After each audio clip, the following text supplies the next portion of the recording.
Imagine it's Earth 3, 17 hours, April 1987. You're a young conscript standing guard outside the crumbling barracks of the Chernobyl exclusion zone's Pripyat 2 military complex, a classified signals intelligence outpost most Soviet maps didn't even acknowledge existed. The reactor fire still glows on the horizon like a second sun that never sets. Radiation levels are supposedly acceptable for short patrols, but your dosimeter keeps chirping like an angry bird. Then, without warning, every radio in the sector lights up with the same repeating tone, a low mechanical heartbeat, followed by a voice speaking Russian. But wrong, too slow, too deep. Like someone dragged the tape across the reel by hand. Within hours, an elite KGB signals detachment and a Spetsnaz GRU reconnaissance platoon are dispatched from Kiev with sealed orders. Find the source of the transmission, neutralize it if hostile, and recover any hardware. 12 men go in.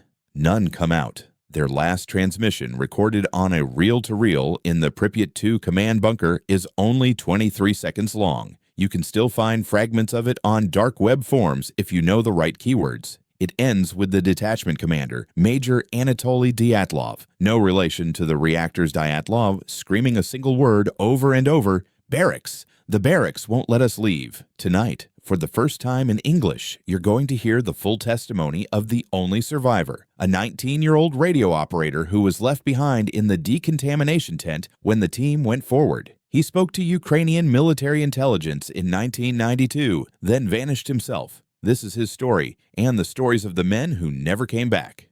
Chapter 1.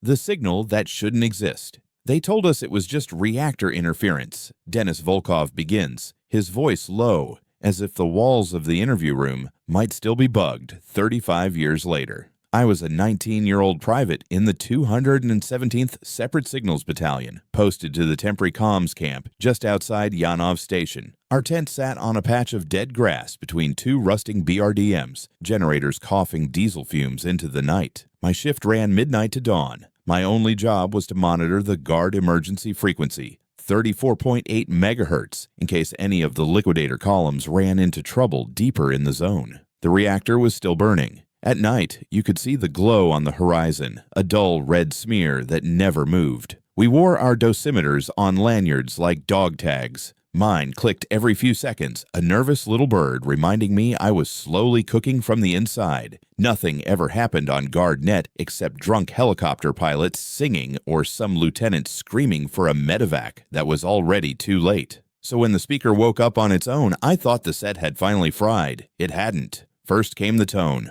A low, deliberate pulse, exactly like a submarine's active sonar, but slower. 3.2 seconds between beats. It went on for maybe 20 seconds. Then a voice, male, thick Southern Russian, the kind you hear around Rostov. Pripyat 2, Barracks 3, request immediate evac. Contamination critical. Repeat. Barracks 3 is compromised. We cannot hold the second floor. I wrote it down word for word. Then I played the tape back twice because what the voice had just said was impossible. Pripyat 2 had not been called Pripyat Diva since 1982. And Barracks 3. That concrete block burned to the foundation in the winter of '84 after a heating stove exploded. I had seen the slab myself a dozen times. We parked the fuel Bowsers on it. Nothing grew there except knee-high fireweed, and the Geiger counters went berserk the moment you stepped off the road. I called the duty officer. He told me to stand by and not touch anything. 43 minutes later, a black Volga with KGB plates slid to a stop outside the tent, throwing gravel against the canvas. Out stepped Major Anatoly Dyatlov, tall, cheekbones sharp enough to cut glass, wearing the new experimental camouflage none of us conscripts had even seen in magazines yet. With him was Captain Rogov of Spetsnaz GRU and 10 operators who looked like they ate nails for breakfast. Suppressed AKS-74Us, 4-cell night vision goggles, lead-lined rucksacks stamped with the Arzimas 16 trefoil. Dyatlov didn't waste time on greetings. He slapped the reel-to-reel deck on my table and said, "Play it." I did. When the voice mentioned Barracks 3, the temperature in the tent seemed to drop 10 degrees. I saw Captain Rogov's hand drift to the crucifix under his shirt, even though the party pin on his collar glinted under the lamp. Dyatlov stared at the speaker long after the tape ended. Then he turned to me. "You are certain of the frequency, Private?" Yes, Comrade Major, guard net only. No other traffic. He nodded once, the way officers do when they've just made a decision that will get people killed. You will remain here, Volkov. If my team is not back in 6 hours, you will burn every tape, every logbook of this tent, and you will run west until you cross the river. Under no circumstances are you to follow us. He paused at the flap, looked back, and added something I still hear when I close my eyes. The dead have started using our frequency. They are trying to come home. We are going to tell them the war is over. Then they climbed into 2 UAZs and drove toward the red forest, taillights swallowed by glowing mist that never seemed to settle on the ground. Chapter 2. Barracks. 3 never burned. I sat alone in the comms tent for the next 2 hours, headphones clamped to my ears, volume high enough to hurt. Nothing but faint carrier hiss and the occasional click of my dosimeter. Every few minutes, I keyed the mic and whispered, "Reaper 1, this is Control, radio check," the way we were trained. No answer. Then at 0547, the speaker came alive. Again. "Control, Reaper 1, we have visual on Barracks 3. Repeat, structure is intact. Windows illuminated 2nd and 3rd floors. How copy?" My stomach flipped. I grabbed the binoculars and ran outside. The parking slab was 300 meters away, lit by moonlight and the faint reactor glow. It was empty, just cracked concrete and a few rusted oil drums. I pressed the handset so hard the plastic creaked. "Reaper 1 negative. No standing structures at your grid. Site demolished 1984. Confirm your position." A long pause. Wind noise. Then Dyatlov's voice, quieter now. "Volkov, what the hell are we looking at?" I heard boots on gravel, then the unmistakable metallic clack of magazines being seated. Captain Rogov took the mic. "Control, we are dismounted, 200 meters from objective. Building is 4 stories. Standard 1960s prefab, green paint fresh, Soviet flags on the pole, radiation spiking, 400 Roentgens and climbing. We are proceeding on foot." I begged them to wait for daylight, for a radiation team, for anything. Dyatlov cut me off. "Negative. Orders are to locate and secure the transmitter immediately. Maintain discipline on this net." The next 38 minutes are preserved on the Major's chest recorder, the one he wore under his body armor. Ukrainian intelligence recovered the cassette from the decontamination tent after I fled. I have listened to it more times than I can count. You hear the squad chatter, calm, professional. Someone coughs, early radiation sickness already chewing at their lungs. Then Rogov, low. Movement, 2nd floor windows, multiple silhouettes, wearing long greatcoats, NKVD pattern, no reflective belts, no dosimeters. Dyatlov, "Challenge them."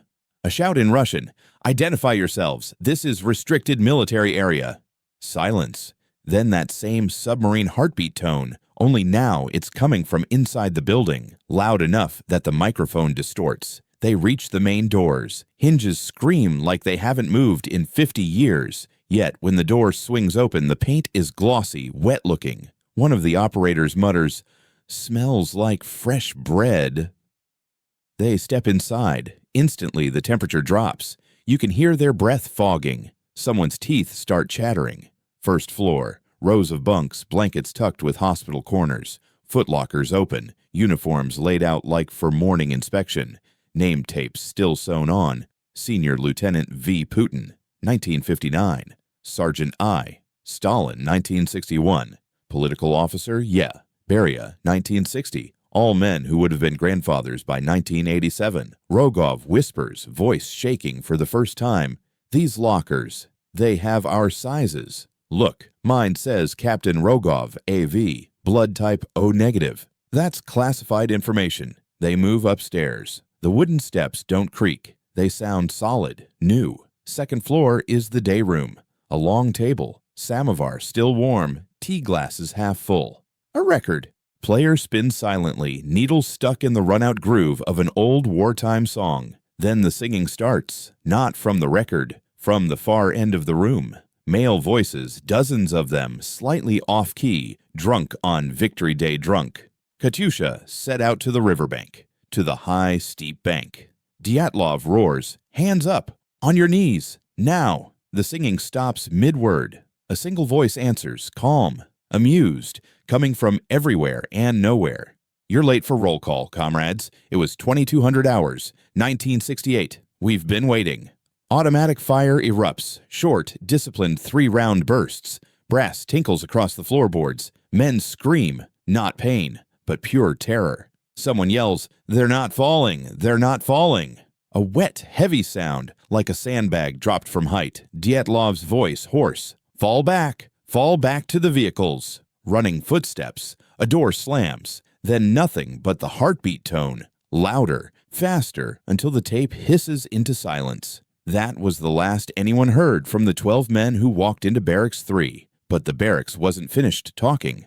Chapter 3. The Door That Opens Inward. I stayed glued to the radio for the rest of the night, calling their call sign every 5 minutes until my throat bled. Nothing came back except that heartbeat tone, fainter now, like a dying battery. At first light, I expected to see the UAZs rolling back covered in dew and red forest needles. They never appeared. 3 days later, the Army finally sent a radiation reconnaissance platoon from the 25th Chemical Brigade to look for them. I rode along in the back of a BTR, wrapped in a lead apron, clutching the Major's cassette recorder like a talisman. We reached the parking slab at Soto 920. The concrete was empty, exactly as I remembered it. No tire tracks, no boot prints, no blood. Just a perfect circle of dead grass where Barracks 3 was supposed to stand. The kind of circle that makes Geiger counters scream Arzander's 200 Roentgens an hour. The platoon commander, a captain named Sidorenko, ordered a grid search anyway. We moved in pairs, probes out, weapons slung. After 20 minutes, one of the sergeants found something half buried under pine needles. A perfectly polished brass door handle, the kind you'd see on the main entrance of a 1960s barracks. No door attached, just the handle and a short length of spindle, still warm to the touch. When the sergeant lifted it, every dosimeter in the platoon spiked at once. He dropped it like it burned him. The handle landed upright, spindle pointing straight down into the concrete as if the rest of the door was sunk beneath the slab. That was when the singing started again. Not over the radio this time, from under our feet. Dozens of male voices, muffled but unmistakable, rising through the ground itself. Apples and pears were blooming. Mist covered the river. We ran. I don't remember the trip back to the BTR. I only remember Captain Sidorenko screaming into the radio that we were taking unexplained acoustic phenomena and requesting immediate extraction. They wrote the whole thing off as mass hysteria induced by radiation psychosis. The 12 men were listed as lost to accidental overexposure during liquidation duties. No investigation, no recovery attempt. The file was sealed with a red diagonal stripe and sent straight to Moscow, but the barracks kept reaching out. 2 weeks later, I was reassigned to a signals listening post near Chernobyl's cooling pond. One night, the shortwave set, tuned to a completely different band, picked up a clear, strong signal on 6.66 megahertz, a frequency no Soviet unit has ever been authorized to use. It was Major Dyatlov's voice, calm, almost cheerful. Private Volkov, Denis Mikhailovich, born 1968, Kremenchuk, blood type A positive. Mother's maiden name Kovalenko. Report to Barracks 3 for permanent posting. Your bunk is ready. The door opens inward. Do not keep the company waiting. The transmission repeated 3 times, then cut to the heartbeat tone.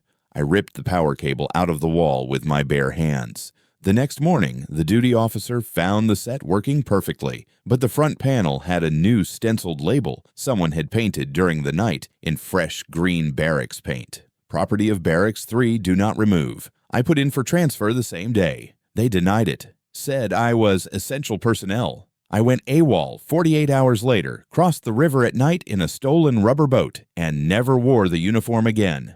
But every apartment, Chapter 4. The reel that kept recording. I made it to Kyiv in May 1987 with nothing but the clothes on my back, the Major's cassette in my pocket, and a dosimeter that finally went silent somewhere west of the Desna River. I thought I was free. I was wrong. For years, I moved from city to city, Lviv, Odessa, even Chisinau when the border was still porous. I changed names twice, burned every photograph, told people my parents died in the Afghan war, but the barracks always found me. The first time it came closest was in the winter of 1991. I was living in a crumbling Khrushchevka on the left bank of the Dnipro, working nights as a tram repairman. One morning I came home at 060 dead on my feet and found my front door standing open. Inside, the flat had been rearranged into perfect barracks order. My sagging sofa had become a metal bunk bed, olive blanket tucked with 45-degree corners. My kitchen table was now a long communal trestle with 12 enamel mugs set out in a neat row. My television had been replaced by a green footlocker stenciled Volkov DM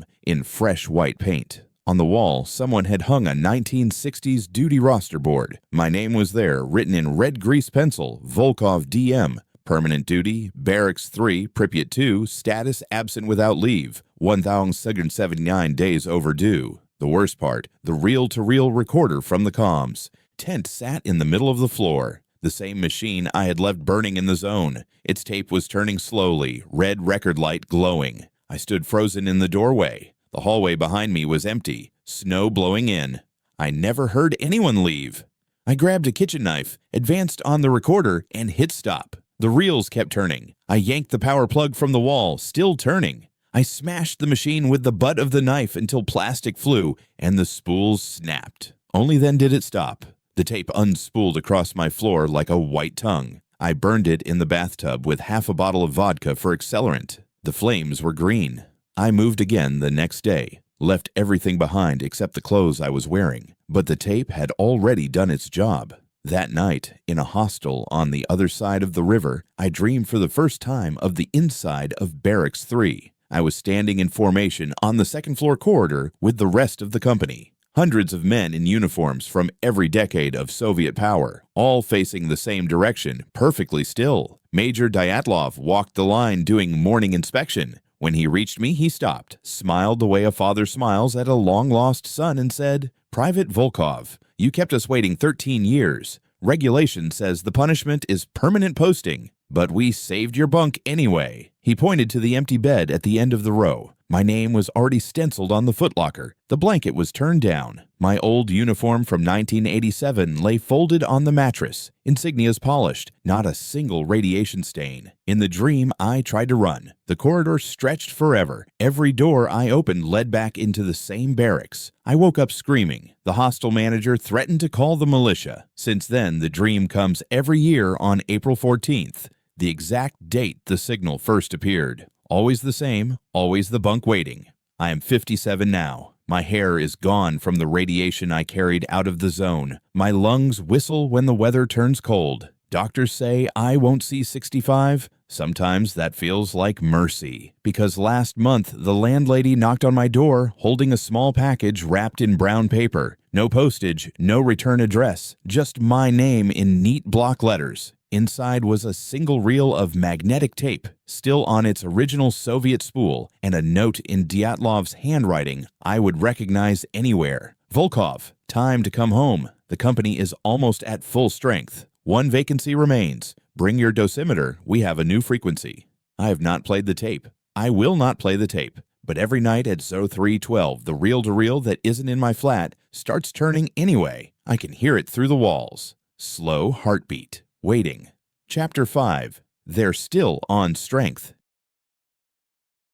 In 2018, a joint Ukrainian-NATO ecological survey team was mapping new pine growth inside the exclusion zone. Standard stuff: soil samples, drone overflights, radiation logs.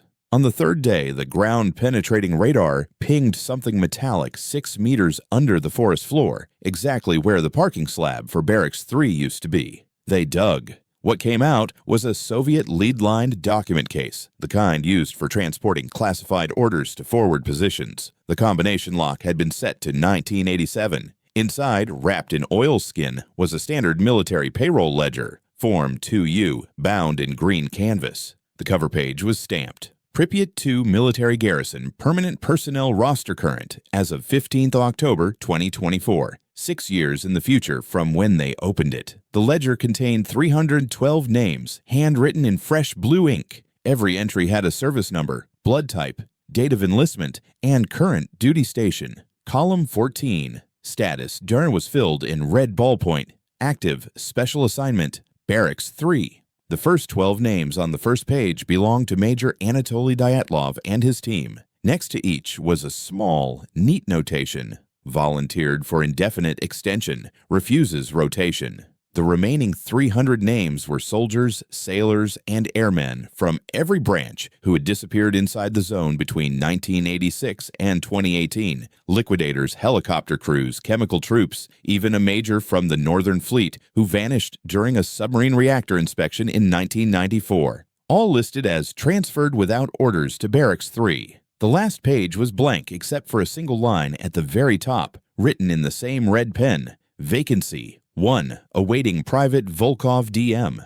The handwriting matched the note I received the month before. The NATO officer in charge of the survey, a Canadian major, ordered the ledger resealed and flown to Kiev for analysis. The helicopter never made it past the 30-kilometer checkpoint. It landed itself in a field near Ivankiv, rotors still turning, cockpit empty. The document case was gone. 2 weeks later, the ledger reappeared on the desk of the SBU archivist who had originally received it. No one saw who delivered it. Security cameras showed only static for the 6 minutes it took to walk from the front door to the vault. The archivist opened it again. The vacancy line had been erased. My name was now written in its place, followed by today's date and the words, "Reported for duty, 03-12, sorry, sirs. Welcome home, comrade." They gave the entire survey team psychological discharge. 11 of the 12 Ukrainian members have since retired from active service.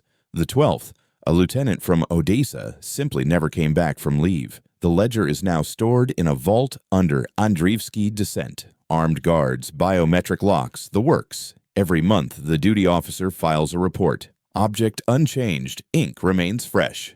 No additional entries. But the last report dated 3 nights ago contained a new line. Page 47 added, new entry, viewer of Wartime Stories channel, name unknown, status pending, awaiting acknowledgement. On guard frequency. I checked the channel analytics yesterday. This video is currently at 311 views. If you are reading this transcript, you are the 312th. Do not answer if your radio crackles at 0312. Do not look for the barracks on any map. And whatever you do, do not open a door that only swings inward. The company is full now. Almost. Chapter 6. The Final Transmission. Last year, on the 37th anniversary of the signal, an audio file appeared on a dead Russian image board that no one admits to moderating. 23 seconds exactly. Same length as Major Dyatlov's team managed before the tape cutout in 1987. The file name was simple. Reaper 1 Actual 2024 Dvarov. It spread quietly. No seeders, no comments, just mirrors popping up on Onion sites and old Soviet-era FTP servers that shouldn't still be alive. People who know better downloaded it anyway. I waited 3 months before I pressed play. I used a laptop with no microphone, no network card, running off a fresh battery, inside a Faraday pouch, in a room with the windows sealed. You can't be too careful when the DID have your service number. The file starts with wind and the soft click of a Geiger counter, exactly the same rhythm as my old dosimeter. Then a voice I haven't heard in decades but would know in my grave. Major Dyatlov, older now, tired. A rasp at the edge, like he's been shouting orders across the parade square for 37 years without a break. Any unit, any station, this is Reaper 1 Actual on guard. Final entry. We are still at Pripyat 2, Barracks 3. Strength 312. Morale high. Facilities excellent. Radiation negligible. Rations unlimited. The building takes care of its own. Do not send recovery teams. Do not attempt extraction. Every man who crosses the threshold fills a vacancy we did not know we had. The roster grows only one direction. Private Volkov reported for duty as ordered. He is currently on fire picket with the 1959 intake. Sends his regards. Says the tea is finally hot. To the living, stop listening for us. We are no longer your concern. We have new orders, permanent, non-rotational, signed in ink that does not fade. If you hear this transmission, you are already on the duty roster. Do not acknowledge receipt. Do not approach the coordinates. Do not open the door that opens inward. We are home. Reaper 1 Actual, out. The heartbeat tone follows. 3 slow pulses, then silence. Every copy of the file corrupts at exactly 23 seconds. The waveform flattens. The hash changes. People have tried recovering the data with forensic tools. Nothing. It's as if the final second was never recorded in the first place. But if you slow the last audible pulse to 1/10 speed and boost the gain, you can just make out a second layer. Hundreds of male voices speaking in perfect unison, the way a company answers roll call, present. I haven't slept since, because last night, for the first time, my dosimeter, dead since 1989, began clicking again. Slow, deliberate, exactly 3.2 seconds between beats. It's sitting on the table in front of me now. Still clicking. They're taking attendance. Chapter 7. The barracks are always recruiting. I am recording this on an old cassette deck I bought in a Lviv flea market this morning. No Wi-Fi, no microphone on the laptop, no cloud. When I finish, I will mail the tape to a friend in Poland with instructions to upload it only if I disappear. This is the only way I know to get the story out without adding another name to the roster. 3 nights ago, at 03:12 exactly, the power in my flat went out. Not a flicker, total blackout. Kiev hadn't seen since the 2022 shelling. I sat up in bed, heart hammering, and watched the streetlights die one by one until the entire district was dark. Then, in the silence, the clicking started. Not my dosimeter this time, hundreds of them, an entire company's worth, all ticking in perfect unison from somewhere below the floorboards. The room filled with the smell of fresh green paint and hot tea. I turned on my phone torch. The light revealed my bedroom had changed. The far wall was gone. In its place stood a standard Soviet barracks doorway, green frame, brass handle, small stenciled sign that read, Barracks 3, 2nd Company, quiet hours observed. The door was open, swinging gently inward, though there was no draft. On the other side was the corridor from my dreams, polished linoleum reflecting the emergency lamps, rows of bunks stretching into red-tinged darkness, every bed occupied by a soldier in perfect uniform. They sat upright, eyes forward, waiting. Major Dyatlov stood in the center aisle in his original 1987 camouflage, not a day older, not a burn mark on him. He looked straight at me and spoke without moving his lips. Private Volkov, you kept the company waiting long enough. Fall in.